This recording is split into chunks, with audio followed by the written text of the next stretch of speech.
हरियाणा के रोहतक में कल हिमांशु भाऊ और सन्नी रिटौली गैंग के बीच में गैंग वॉर हुई और दोनों के बीच में जो गोलियां चली वो 56 से ज्यादा राउंड, पहले तो कहा गया 30 से 32 राउंड गोलियां चली, लेकिन अब जानकारी सामने आ रही है जिसमें 56 से ज्यादा गोलियां चली हैं। और जैसा कि हिमांशु भाऊ अपने वारदातों के लिए जाना जाता है, ठीक उसी तरह से यहाँ पर वारदात के बाद गोलियां चलने के बाद खोखे गिरने का जो सिलसिला हुआ वो शुरू हुआ।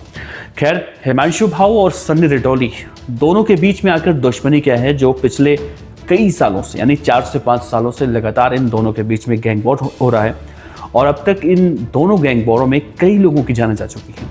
कल हुए गैंग वॉर में भी एक की मौत हो चुकी है और एक अस्पताल में है और एक का तो पोस्टमार्टम हो रहा है, यानी जिसकी मौत हुई उसका आज पोस्टमार्टम हो रहा है। तो इन दोनों गैंगों के बीच में आखिर दुश्मनी क्या है, असल वजह क्या है, वो आज के वीडियो में समझने की कोशिश करेंगे।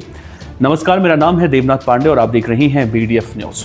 हरियाणा के रोहतक में सन्नी रिटौली और हिमांशु भाऊ गैंग के बीच में जो गैंग वॉर हुआ, इस मामले में जो घायल बदमाश था उसकी मौत हो गई। इसके अलावा 2 लोग अभी गंभीर रूप से घायल हैं। रोहतक जिले की सीमा में हुई इस गैंग वॉर के बाद एक घायल के रोहतक पीजीआई में उसे एडमिट कराया गया था, वहीं दूसरे गैंग के 2 बदमाशों को इलाज के लिए अस्कर अस्पताल ले जाया गया, जहां झज्जर लाए गए गैंग के एक बदमाश को डॉक्टरों ने उसी समय मृत घोषित कर दिया था, जबकि दूसरे का इलाज चल रहा है। झज्जर पुलिस के DCP हैं क्राइम अमित दहिया मौके पर पहुंचे थे और इस मामले की जांच उन्होंने शुरू की। उन्होंने कहा कि इस गैंग वॉर में दोनों तरफ से फायरिंग हुई है, जिसकी वजह से कुछ लोग घायल हुए थे और कुछ लोगों की यानी कहें कि जिनकी मौत हुई है उनकी मौत हुई। अब ये इस मामले में निकलकर सामने आ रहा है कि जो मारा गया वो हार्डकोर क्रिमिनल था। फिलहाल पुलिस रोहतक पुलिस से कोऑर्डिनेशन करके काम कर रही है। DCP ने यह भी कहा कि अस्पताल और घटनास्थल के CCTV कैमरों की फुटेज को खंगाला जा रहा है ताकि गैंग वॉर करने वाले और उनका साथ देने वालों के बारे में पुलिस को कोई भी सुराग मिल जाए। मरने वाले गैंगस्टर के शव का पुलिस ने पोस्टमार्टम के लिए झज्जर के नागरिक अस्पताल भिजवाया था। आज उसके शव का पोस्टमार्टम करवाया जा रहा है। कहा जा रहा है कि 2 गैंगों के बीच हुई इस गैंग वॉर में कुछ और लोग भी शामिल थे जो मौके से वारदात को अंजाम देने के बाद फरार हो गए। पुलिस ने उनकी पहचान फिलहाल कर ली है और उन्हें गिरफ्तार करने की कोशिशें शुरू हो चुकी हैं। लेकिन अब ऐसे में सवाल है कि आखिर हिमांशु भाऊ और सन्नी रिटौली गैंग में आखिर विवाद किस बात को लेकर है, जिसकी वजह से साल 2019 से इन दोनों गैंग्स के बीच में लगातार गैंग वॉर हो रही है और अब तक कई लोग मारे जा चुके हैं। दरअसल हरियाणा के रोहतक जिले के रिटौली गांव से शुरू हुई हिमांशु भाऊ और सन्नी रिटौली यानी अंकित बाबा गैंग की रंजिश पिछले 6 सालों से शुरू है और 5 हत्याओं में बदल चुकी है। ये गैंग वॉर साल 2019 में एक प्राइवेट बस की सुरक्षा को लेकर शुरू हुआ था, जो बाद में रंगदारी, लूट, अवैध शराब और सुपारी किलिंग तक पहुंच गई। गांव के लोग बताते हैं कि 2019 में रिटौली के रहने वाले हंसराज उर्फ हंसे, जो अंकित गैंग का एक बदमाश था, सदस्य था, एक प्राइवेट बस खरीदता है। बस को रूट पर चलाने को लेकर आए दिन झगड़ा होने लगा। इसी वजह से उसने हिमांशु भाऊ से इस बस की सुरक्षा मांगी और इसके बाद हिमांशु के साथी बस के साथ आने जाने लगे। कुछ वक्त बाद हिमांशु ने यह कहकर कार की मांग कर दी कि बाइक से सुरक्षा संभव नहीं हो पा रही है। हंसे ने कार खरीदी, लेकिन कार खरीदने के लिए लिए गए लोन में गांव के ही अंकित उर्फ बाबा के परिवार के दस्तावेज लगवा दिए गए। कार हालांकि हिमांशु के साथियों के पास रही। कुछ वक्त बाद हंसे ने कार की किस्तें भरनी बंद कर दी और जब बैंक के कर्मचारी कर्ज की वसूली के लिए अंकित के घर पहुंचने लगे तो यह विवाद गहराता चला गया। अंकित के परिवार वालों ने हिमांशु के पक्ष से कार वापस मांगी, लेकिन कार नहीं लौटाई गई और इसी बात से दोनों पक्षों के बीच में रंजिश की नींव पड़ गई। गांव के लोग ये कहते हैं कि 2019 में ही हिमांशु भाऊ और अंकित के भाई सन्नी रिटौली के बीच कहासुनी हुई, जो इतनी ज्यादा बढ़ गई कि दोनों के गांव के स्टेडियम में आमने सामने आने की चुनौती दे दी। तय समय पर हिमांशु पिस्तौल लेकर पहुंचा और सन्नी पर गोली चला दी। इस मामले में हिमांशु को तत्काल गिरफ्तार किया गया। उसने जिस पिस्तौल से फायरिंग की थी वो उसके चाचा अशोक उर्फ शौकी की थी, जिसके खिलाफ पहले से कई आपराधिक मामले दर्ज थे।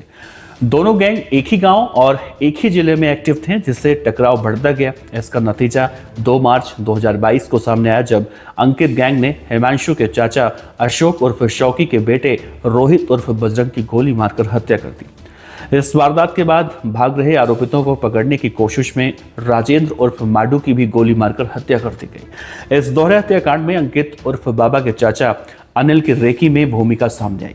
दोहरे हत्याकांड के ठीक 5 दिनों के बाद 7 मार्च 2022 को हिमांशु भाऊ गैंग ने बदला लेते हुए सनी गैंग के सदस्य हंसी की गांव के बस अड्डे पर बस में घुसकर हत्या कर दी।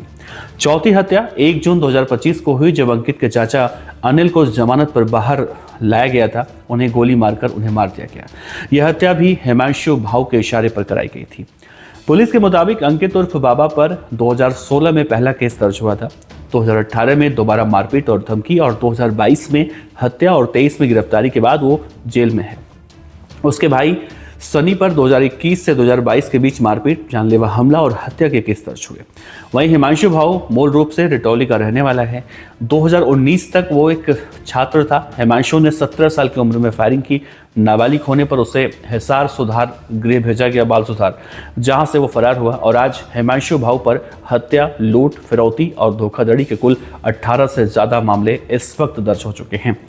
और रोहतक में हिमांशु भाऊ गैंग इसी तरह से लगातार सन्नी रिटौली और इन दोनों गैंगों के बीच में गैंग वॉर तो होती है, लेकिन हिमांशु भाऊ का दायरा सिर्फ हरियाणा के रोहतक के रिटौली तक नहीं सीमित है, बल्कि झज्जर हो या फिर सोनीपत का और इलाका हो, दिल्ली हो, दिल्ली से बाहर हो, यानी हिमांशु भाऊ अब एक तरह से कहा जाए तो इंटरनेशनल गैंगस्टर बन चुका है।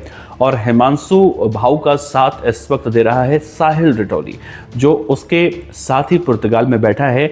और कहानियां ये भी निकलकर सामने आती हैं कि दिल्ली का कुख्यात गैंगस्टर नीरज भवाना जब तिहाड़ जेल में गया, उसके बाद हिमांशु भाऊ के साथ मर्ज होकर कहीं ना कहीं हिमांशु भाऊ नीरज भवाना की गैंग को चलाने लगा।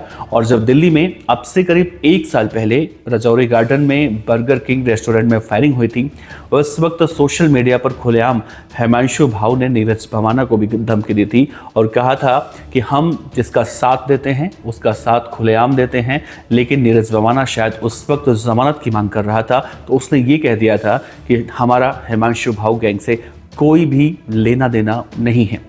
बहरहाल इस पूरे हत्याकांड में या फिर इस पूरे गैंग वॉर में रोहतक के शराब के ठेके पर जिस तरह से वारदात हुई है, इस मामले में हरियाणा के रोहतक जिले की पुलिस और बाकी सभी आरोपियों को पकड़ने के लिए कई इलाकों में दबिश दे रही है।